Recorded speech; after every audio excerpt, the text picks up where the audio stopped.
Welcome to mister competitive for easy learning. ఈరోజు మే 15, 2026.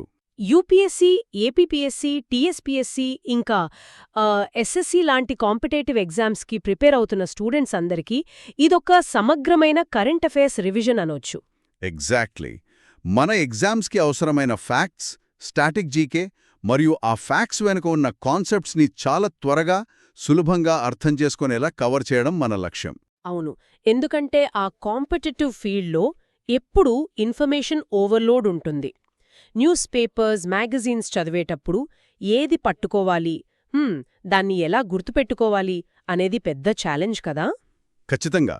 ఈ జర్నీలో నాకు తోడుగా ఆ ప్రతి టాపిక్ వెనుకున్న అసలు లాజిక్ని డీకోడ్ చేయడానికి మన ఎక్స్పర్ట్ గైడ్ ఇక్కడున్నారు.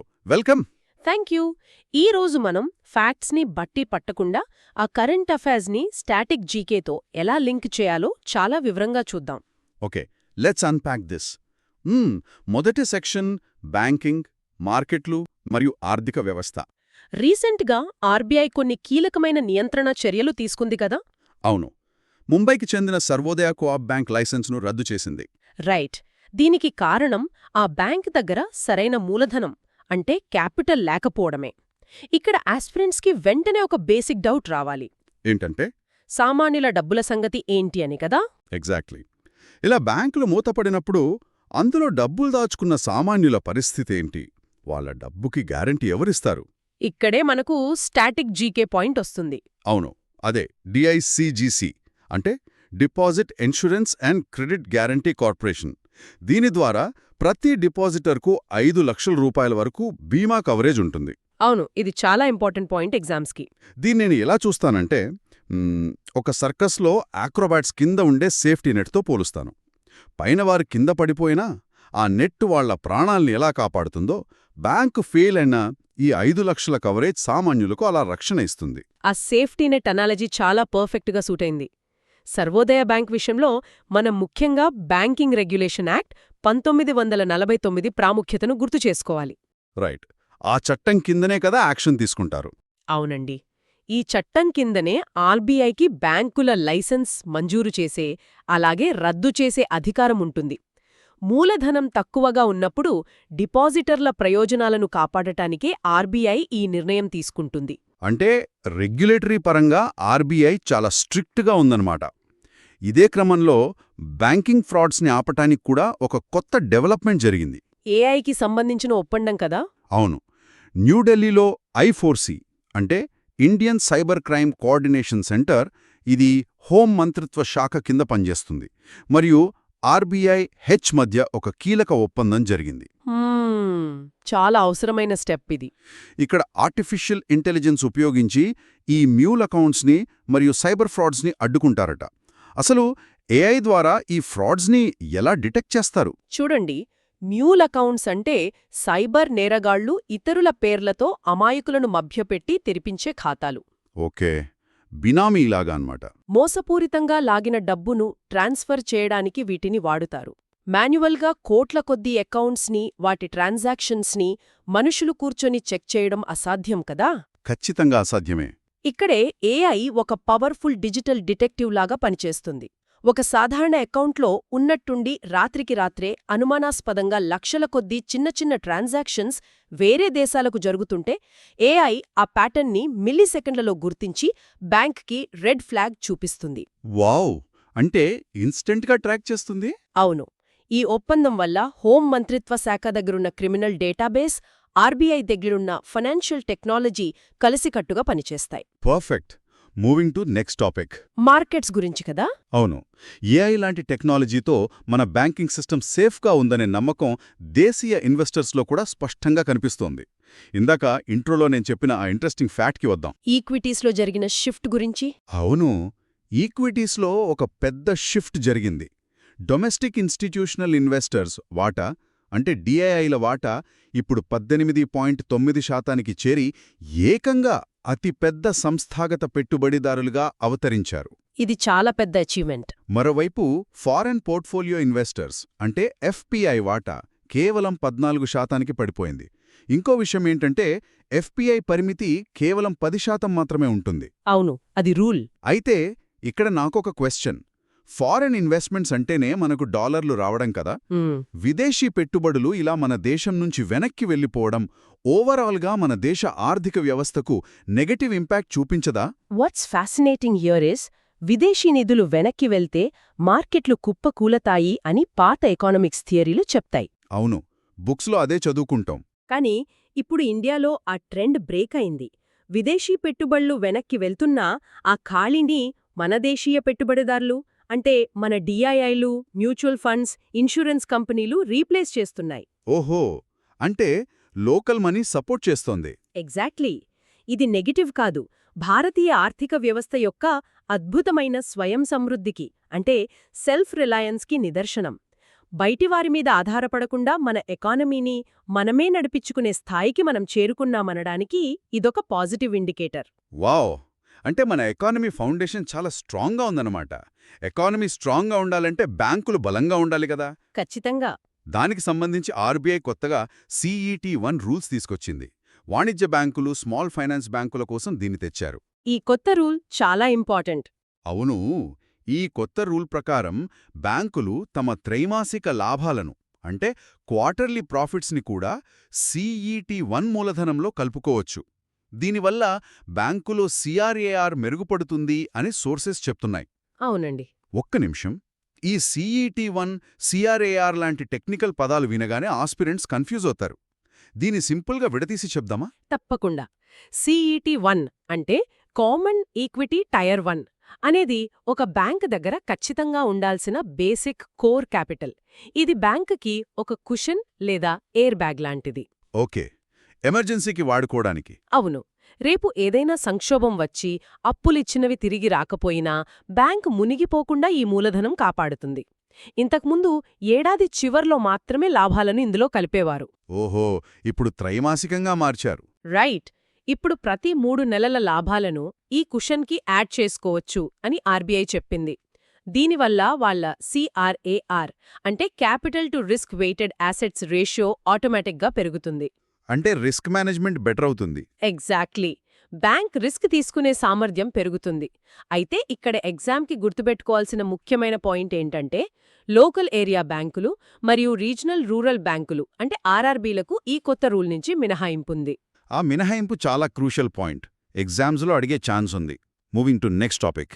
డేటా గురించి కదా. అవును, బ్యాంకులు తమ లాభాలను క్యాల్కులేట్ చేసుకున్నట్లే మన దేశం రాష్ట్రాల ఆర్థిక పరిస్థితిని లెక్కించే పద్ధతిలో కూడా కేంద్రం ఒక కీలకమైన మార్పు తీసుకొచ్చింది. బేసియర్ మార్పు. ఆర్థిక డేటాకు సంబంధించి స్థూల రాష్ట్ర దేశీయోత్పత్తి అంటే GSDP బేసియర్ను 2011-12 నుండి ఏకంగా 2022-23కి మార్చాలని MOSPI అంటే గణాంకాల మంత్రిత్వ శాఖ రాష్ట్రాలను ఆదేశించింది. ఇది రవీంద్ర హెచ్ ధోలాకియా కమిటీ సిఫార్సుల మేరకు జరుగుతోంది. రైట్, ఆ కమిటీ పేరు గుర్తుపెట్టుకోవాలి. అసలు ఎకానమీలో ఈ బేసియర్ మార్పు ఎందుకంత ముఖ్యం? బేసియర్ ఎందుకు మారుస్తారంటే ఆ 15 ఏళ్ల క్రితమున్న ధరలతో పోలిస్తే ఎకానమీ అసలు గ్రోత్ ఖచ్చితంగా తెలియదు కదా. అవును, అప్పటి రేట్లు వేరు, ఇప్పటి రేట్లు వేరు. ద్రవ్యోల్బణాన్ని పక్కన పెట్టి రియల్ గ్రోత్ ఎంతో తెలుసుకోవడానికి తాజా సంవత్సరాన్ని బేస్గా తీసుకుంటారు. ఎగ్జామ్ పాయింట్ ఆఫ్ వ్యూలో మనం GSDP ఫార్ములా గుర్తుపెట్టుకోవాలి. GSDP = GSVA అంటే gross state value added plus ఉత్పత్తులపై నికర పన్నులు. అంటే టాక్సెస్ని యాడ్ చేయాలి. అవును. రాష్ట్రాలకు కేంద్రం పన్నుల వాటాను పంపిణీ చేసేటప్పుడు ఆర్థిక సంఘం ఈ GSDP లెక్కలని ప్రామాణికంగా తీసుకుంటోంది. 2022-23కి మారడం వల్ల రాష్ట్రాల ఆర్థిక సామర్థ్యం మరింత ఖచ్చితంగా రిఫ్లెక్ట్ అయ్యి వాళ్లకు రావాల్సిన ఫండ్స్ కరెక్ట్గా వస్తాయి. అర్థమైంది. ఫైనాన్స్ కమిషన్కి ఇది బేస్ అన్నమాట. ఇక ఫైనాన్స్కి సంబంధించి రీటైల్ సెక్టర్లో AU స్మాల్ ఫైనాన్స్ బ్యాంక్ కొత్తగా 4 క్రెడిట్ కార్డులను లాంచ్ చేసింది. వాటి పేర్లు చాలా ఆసక్తికరంగా ఉన్నాయి. అవును, సంపన్నుల కోసం అనంత, యువత కోసం లక్ష్య, వేతనజీవుల కోసం తేజస్ మరియు మొదటిసారి వాడేవారి కోసం ప్రథమ. పేర్లు చాలా ట్రెడిషనల్గా, క్యాచీగా ఉన్నాయి. Moving to next topic. జాతీయ వార్తలు కదా. అవును, ఇక జాతీయ మరియు రాష్ట్ర వార్తల్లోకొస్తే నేషనల్ ఇన్ఫ్రాస్ట్రక్చర్లో ఒక భారీ అడుగు పడింది. గుజరాత్లో Ahmedabad Dholera semi high speed rail ప్రాజెక్ట్కి కేంద్ర మంత్రివర్గం 20,667 కోట్ల రూపాయల బడ్జెట్తో ఆమోదం తెలిపింది. స్వదేశీ సాంకేతికతతో రూపొందుతున్న తొలి సెమీ హైస్పీడ్ రైలు కారిడార్ ఇది. స్వదేశీ టెక్నాలజీ అనడం ఇక్కడ కీ పాయింట్. అవును. నాకు ఈ ప్రాజెక్ట్ చూస్తుంటే ఒక టైం మెషిన్లా అనిపిస్తోంది. ఒకవైపు పురాతన సింధులోయ నాగరికతకు చెందిన ప్రసిద్ధ ఓడరేవు నగరం లోథాల్, మరోవైపు భారతదేశపు అత్యంత ఆధునిక స్మార్ట్ సిటీ ధోలేరా. పాత నాగరికతను కొత్త టెక్నాలజీ సిటీని కలుపుతున్న ప్రాజెక్ట్ ఇది. నిజమే, ఆ లోథాల్ ధోలేరా కనెక్షన్ చాలా అద్భుతమైన పాయింట్. ఎగ్జామ్స్లో ఇన్ఫ్రాస్ట్రక్చర్ డెవలప్మెంట్ గురించి రాయాల్సొచ్చినప్పుడు ఇది బెస్ట్ కేస్ స్టడీ. మెయిన్స్లో బాగా వాడుకోవచ్చు దీన్ని. ఖచ్చితంగా. ఈ ప్రాజెక్ట్ కేవలం 2 పాయింట్ల మధ్య రైలు ప్రయాణం మాత్రమే కాదు. ఇది అహ్మదాబాద్ నగరం, ధోలేరా సిటీ, అక్కడ రాబోతున్న ధోలేరా ఇంటర్నేషనల్ ఎయిర్పోర్ట్ మరియు సముద్ర సముదాయం, వీటన్నిటినీ ఒకదానితో ఒకటి కనెక్ట్ చేస్తుంది. కనెక్టివిటీ అంటేనే డెవలప్మెంట్ కదా. అవును. దీనివల్ల లాజిస్టిక్స్ ఖర్చు తగ్గుతుంది, టూరిజం పెరుగుతుంది, ఆ కారిడార్ చుట్టూ ఇండస్ట్రీస్ విపరీతంగా డెవలప్ అవుతాయి. ఈ ప్రాజెక్ట్ గుజరాత్లో వస్తోంది కాబట్టి స్టాటిక్ జీకే యాంగిల్లో చూస్తే గుజరాత్ ముఖ్యమంత్రి భూపేంద్ర పటేల్, గవర్నర్ ఆచార్య దేవ్రత్ గారి పేర్లు మనం గుర్తుంచుకోవాలి. పార్క్స్ కూడా ఇంపార్టెంట్. అవును. అలాగే అక్కడి జాతీయ ఉద్యానవనాలు గిర్ మరియు బ్లాక్ బక్ ఎగ్జామ్స్లో మ్యాచ్ ది ఫాలోయింగ్కి చాలా important. Moving to next topic. పర్యావరణం గురించి కదా. రైట్. ఇన్ఫ్రాస్ట్రక్చర్ లాగే పర్యావరణ పరిరక్షణలో కూడా ఒక మెగా ప్రాజెక్ట్ అనౌన్స్ చేశారు. అదే బొగ్గు గ్యాసిఫికేషన్ పథకం, అంటే కోల్ గ్యాసిఫికేషన్. దీనికి కేంద్రం ఏకంగా 37,500 కోట్ల రూపాయల బడ్జెట్ కేటాయించింది. చాలా పెద్ద అమౌంట్. 2030 నాటికి 75 మిలియన్ టన్నుల బొగ్గు లేదా లిగ్నైట్ని గ్యాసిఫై చేయాలన్నది లక్ష్యం. Here's where it gets really interesting. మన దేశంలో బొగ్గు బోల్డంతుంది కదా, దాన్ని నేరుగా థర్మల్ ప్లాంట్లో వేసి కాల్చేసి విద్యుత్ ఉత్పత్తి చేయొచ్చు. సాధారణంగా చేసేది అదే. మరి ఎందుకు మధ్యలో ఇంత ఖర్చు పెట్టి దాన్ని గ్యాసిఫికేషన్ చేసి సింథసిస్ గ్యాస్గా మార్చాలి? ప్రాసెస్ని కాంప్లెక్స్ చేస్తున్నట్లు లేదా? If we connect this to the bigger picture, బొగ్గును నేరుగా కాల్చడం అనేది పర్యావరణానికి చాలా ప్రమాదకరం. సల్ఫర్ డయాక్సైడ్, నైట్రోజన్ ఆక్సైడ్స్ లాంటి విషవాయువులు వాతావరణంలో కలుస్తాయి. గ్లోబల్ వార్మింగ్కి మెయిన్ రీజన్ అదే కదా. అవును. కానీ ఈ గ్యాసిఫికేషన్ విధానంలో బొగ్గును గాలి లేదా ఆక్సిజన్ మరియు నీటి ఆవిరితో కలిపి అధిక ఉష్ణోగ్రత దగ్గర రియాక్ట్ అయ్యేలా చేస్తారు. అప్పుడు అది సింథసిస్ గ్యాస్ లేదా సింగ్ గ్యాస్గా మారుతుంది. ఇందులో ప్రధానంగా హైడ్రోజన్ మరియు కార్బన్ మోనాక్సైడ్ ఉంటాయి. ఓహో, అంటే నేరుగా కాల్చకుండా దాన్ని ముందు గ్యాస్ రూపంలోకి మారుస్తారన్నమాట. ఆ గ్యాస్ వల్ల ఉపయోగమేంటి? అసలు ఉపయోగం అక్కడే ఉంది. ఈ సింగ్యాస్ని వాడుకుని మనం రసాయనాలు, ఎరువులు ఉత్పత్తి చేయొచ్చు. అగ్రికల్చర్కి పనికొస్తుంది. అవును. ప్రస్తుతం మనం విదేశాల నుంచి అత్యధికంగా దిగుమతి చేసుకుంటున్న ఎల్ఎన్జీని 50%, యూరియాని 20%, అమోనియాని 100% మరియు మిథనాల్ని 80-90% మేర తగ్గించుకునే ఛాన్స్ ఈ గ్యాసిఫికేషన్ ద్వారా వస్తుంది. వావ్, అంటే ఇంపోర్ట్స్ బాగా తగ్గుతాయి. ఎగ్జాక్ట్లీ. ఒకే దెబ్బకు 2 పిట్టలు. అటు పర్యావరణ కాలుష్యం తగ్గుతుంది, ఇటు మన ఫారెన్ ఎక్స్చేంజ్ ఆదా అయ్యి ఇంధన రంగంలో స్వయం సమృద్ధి వస్తుంది. ఎకానమీకి, ఎన్విరాన్మెంట్కి ఇది game changer. Amazing concept. Moving to next topic. ఇంపోర్ట్స్ని తగ్గించుకోవడంలాగే దేశంలో నిరుద్యోగాన్ని తగ్గించడానికి కేంద్రం ప్రధానమంత్రి ఇంటర్న్షిప్ పథకం 2026ని తీసుకొచ్చింది. ఇది స్టూడెంట్స్కి చాలా ఇంపార్టెంట్ న్యూస్. అవును. రాబోయే 5 ఏళ్లలో 1 కోటి మంది యువతకు కార్యాలయ అనుభవం అందించాలన్నది లక్ష్యం. కాలపరిమితి 12 నెలలు. అందులో 50% ప్రాక్టికల్ వర్క్ ఉంటుంది. హ్యాండ్స్ ఆన్ ఎక్స్పీరియన్స్ వస్తుంది. అయితే ఇక్కడ కండిషన్స్ చూస్తే కొంచెం ఆశ్చర్యంగా ఉంది. ఐటీఐ శిక్షణ పొందిన విద్యార్థులు, స్కిల్ సెంటర్స్ అభ్యర్థులు దీనికి అర్హులు. కానీ ఐఐటీలు, ఐఐఎంలు చదివినవారు, అలాగే సీఏ, సీఎంఏ లాంటి వృత్తి విద్యా కోర్సులు చేసినవారు దీనికి అనర్హులు అని స్పష్టంగా చెప్పారు. రైట్. ఇది కొందరికి ఆశ్చర్యం కలిగించొచ్చు. అదే కదా. టాలెంటెడ్ యువతకు, అత్యున్నత విద్యాసంస్థలో చదివిన వారికి ఇలాంటి అద్భుతమైన ప్రభుత్వ స్కీమ్ ఎందుకు దూరం చేశారు? ఇది కొంచెం కాంట్రడిక్టరీగా అనిపించడం లేదా? పైకి అలా అనిపించినా దీని వెనుకున్న లాజిక్ చాలా స్పష్టమైనది. ఈ స్కీమ్ ఉద్దేశం ప్రొఫెషనల్స్కి ఉద్యోగాలివ్వడం కాదు. మరి ఎవరికోసం? బేసిక్ స్కిల్స్ మాత్రమే ఉండి ఆ కార్పొరేట్ ఆఫీసుల వైపు కన్నెత్తి కూడా చూడలేని నిరుద్యోగ యువతకు ఒక ఎంట్రీ లెవెల్ అనుభవం ఇవ్వడం దీని లక్ష్యం. ఓకే, గ్రాస్ రూట్ లెవెల్లో ఫోకస్ అన్నమాట. అవును. ఐఐటి, ఐఐఎం లేదా సీఏ లాంటి ప్రొఫెషనల్ కోర్సులు చేసిన వారికి సహజంగానే క్యాంపస్ ప్లేస్మెంట్స్ ఉంటాయి, లేదా వాళ్ళ నెట్వర్క్ ద్వారా అవకాశాలు వస్తాయి. కానీ ఒక ఐటీఐ చేసిన కుర్రాడికి టాప్ కార్పొరేట్ ఆఫీస్లోకి ఎంట్రీ దొరకదు. నిజమే, వాళ్లకా ఎక్స్పోజర్ ఉండదు.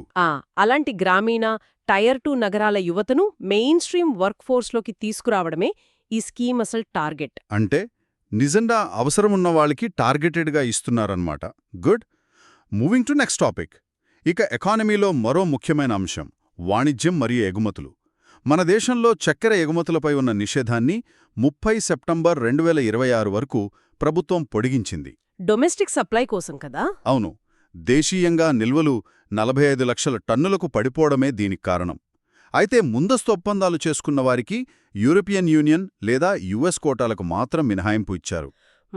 ఆ ఎగ్జెంప్షన్స్ ముఖ్యం. ఒకవైపు ఇలా చక్కెర ఎగుమతులను ఆపేస్తున్నాం, మరోవైపు వాణిజ్య మంత్రి పీయూష్ గోయల్ గారి లీడ్స్ 2025 నివేదిక ప్రకారం భారతదేశం ఏకంగా $863 బిలియన్ల రికార్డ్ ఎగుమతులు సాధించింది.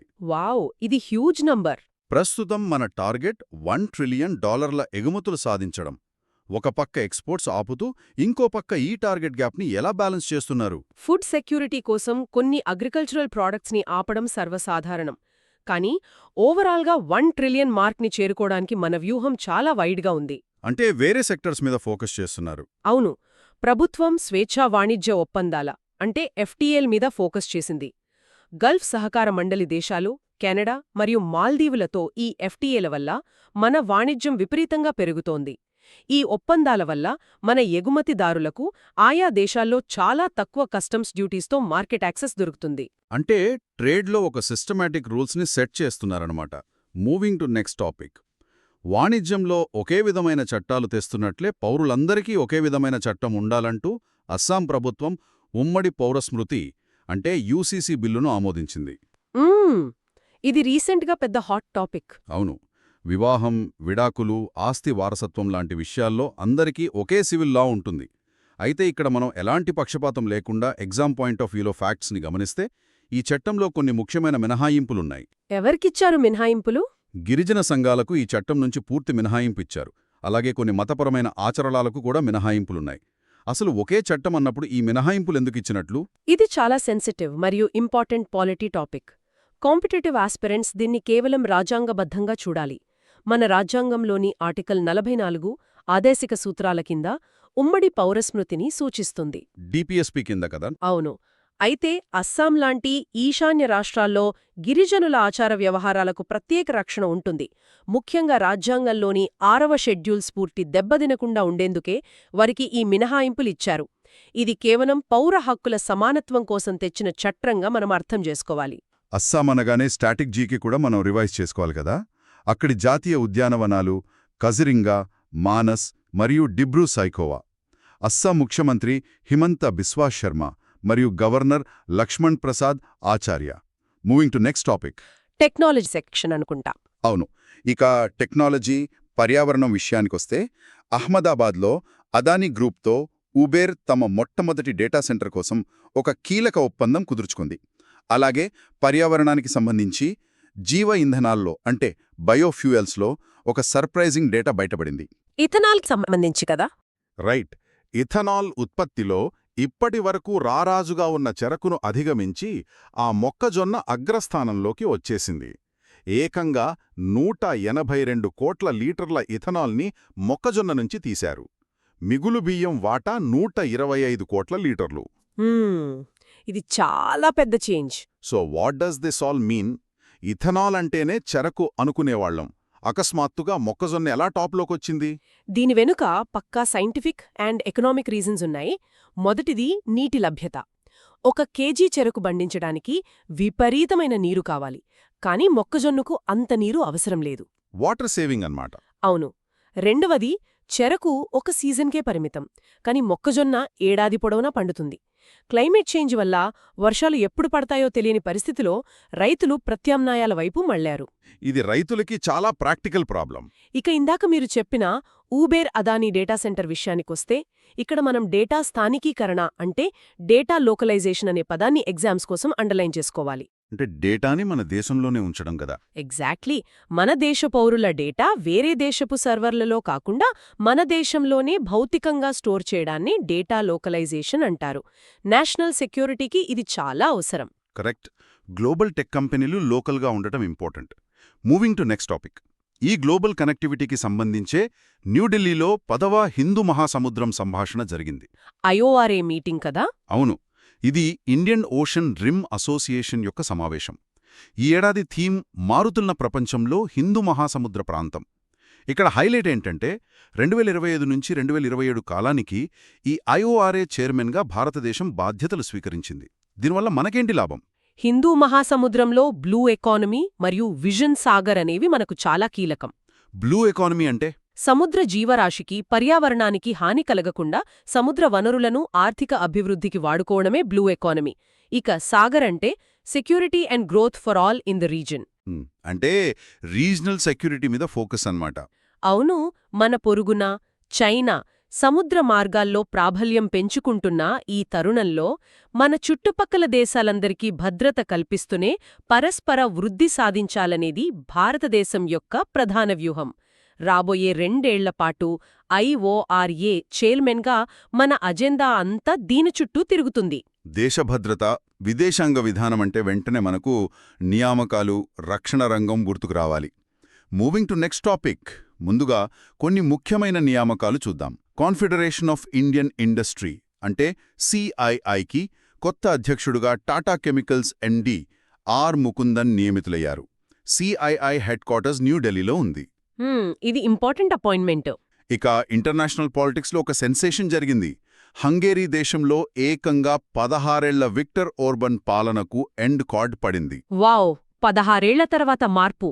అవును, పీటర్ మాగ్యార్ అనే నాయకుడు తన టిజ్యా పార్టీతో 2/3 వంతు మెజారిటీతో ప్రధానమంత్రి అయ్యారు. మ్యాచ్ ది ఫాలోయింగ్ కోసం ఆస్పిరెంట్స్ ఒక చిన్న నోట్ రాసుకోండి. హంగేరీ రాజధాని బుడాపెస్ట్, కరెన్సీ ఫోరింట్ మరియు పార్టీ పేరు టిజ్యా. ఇది పక్కా బిట్టయ్యే ఛాన్స్ ఉంది. ఇక మన దేశంలో చూస్తే అస్సాం ముఖ్యమంత్రిగా హిమంత్ బిస్వా శర్మ వరుసగా రెండోసారి బాధ్యతలు చేపట్టారు. ఒక కాంగ్రెసేతర నాయకుడు అస్సాంలో వరుసగా 2 సార్లు సీఎం అవ్వడం ఇదే తొలిసారి. మనం న్యూస్ చదివేటప్పుడు ఈ మార్పుల వెనుక ఉన్న ఇంపాక్ట్ని గమనించాలి. ఎగ్జామ్స్లో కేవలం పేర్లు కాకుండా వాటి కాన్సిక్వెన్సెస్ అడుగుతారు. అంటే పాలసీ షిఫ్ట్స్ లాంటివి కదా.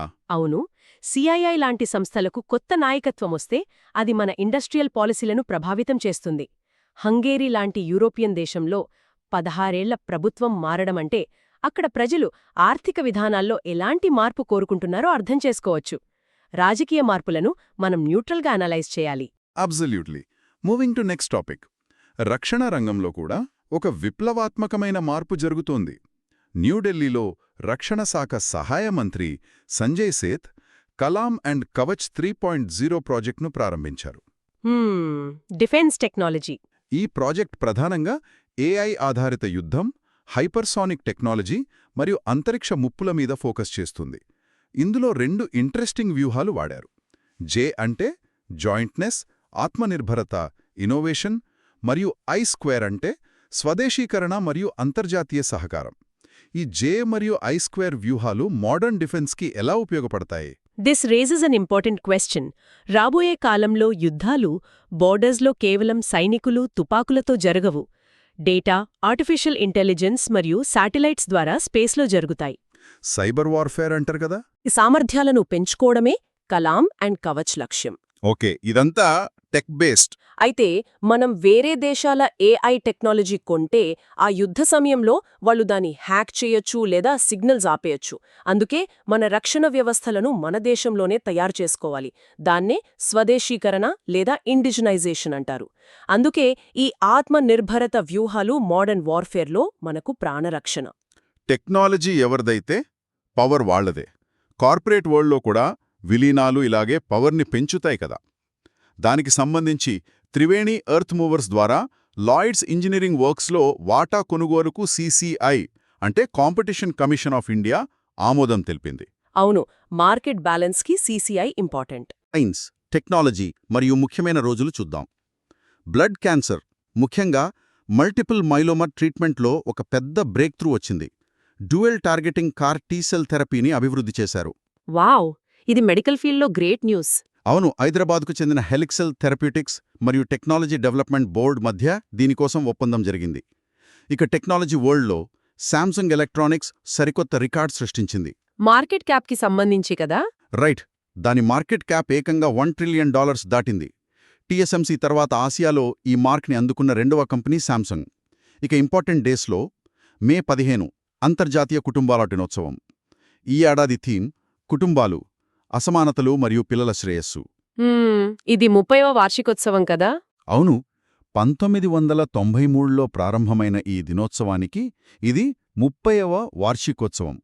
అయితే ఇక్కడ నాకో చిన్న ఆశ్చర్యం.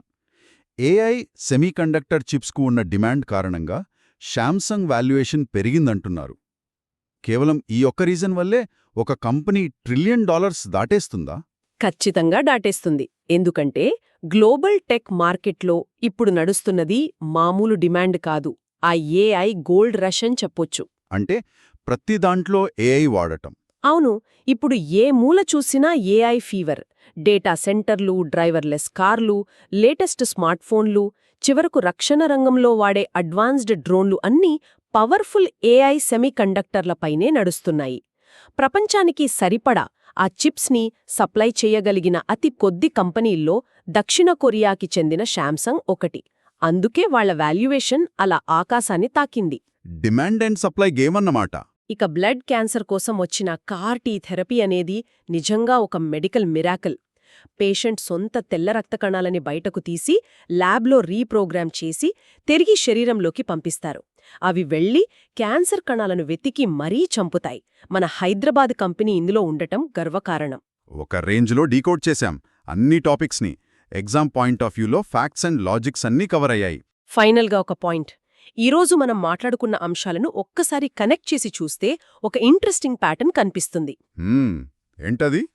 బ్యాంకింగ్ ఫ్రాడ్స్ను పట్టుకునే I4C సెంటర్ అయినా, సరిహద్దుల్లో శత్రువులను పసిగట్టే కలామెన్ కవచ్ లాంటి డిఫెన్స్ టెక్నాలజీ అయినా, లేదా ప్రపంచ ఎకానమీని శాసిస్తున్న శాంసంగ్ వృద్ధి అయినా, భవిష్యత్తులో పాలన, దేశ భద్రత మరియు ఆర్థిక వ్యవస్థలన్నీ ఆర్టిఫిషియల్ ఇంటెలిజెన్స్ అనే ఈ ఒక్క దారం చుట్టూ ఎలా అల్లుకొని ఉండబోతున్నాయో విద్యార్థులు లోతుగా ఆలోచించాలి. నిజమే, AI అనేది అన్ని సెక్టార్స్ని డామినేట్ చేస్తోంది. సిలబస్లోని ప్రతి టాపిక్ని ఇలా కనెక్ట్ చేసుకోగలిగితే కాంపిటేటివ్ ఎగ్జామ్స్లో సక్సెస్ మీదే.